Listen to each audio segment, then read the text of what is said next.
Don't quit before the miracle happens. Well, my junior year was definitely basically that quote.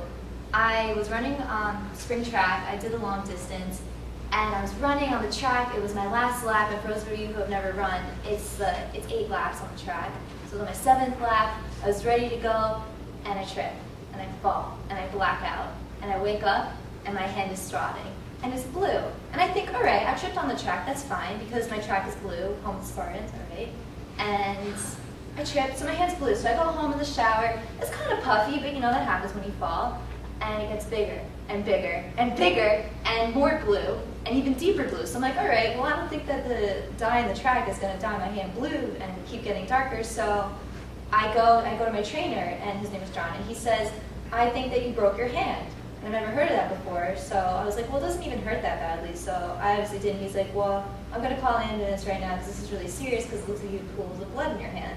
So I had to go to the hospital, and it turns out that I broke the whole side of my hand, which is the 5th metacarpal bone. And they were like, oh, well, don't you feel pain about it? And I was like, no, I don't. So it didn't really hurt that badly until I got the cast on, which they replaced the bone. And the reason why it didn't hurt is because my knuckle got displaced, so I couldn't really feel the pain. So whatever, so this is bad enough. Then what happens is, guess what? Next week I had to take 2 AP tests.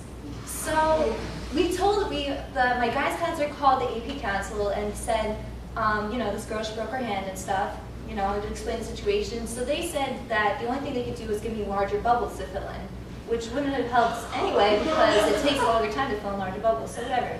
So what happened was that I had to miss a test because I really couldn't even write with my right hand. I'm right-handed. And so I had to miss a test and take the retakes. The retakes were even harder because they were on the same day, back to back.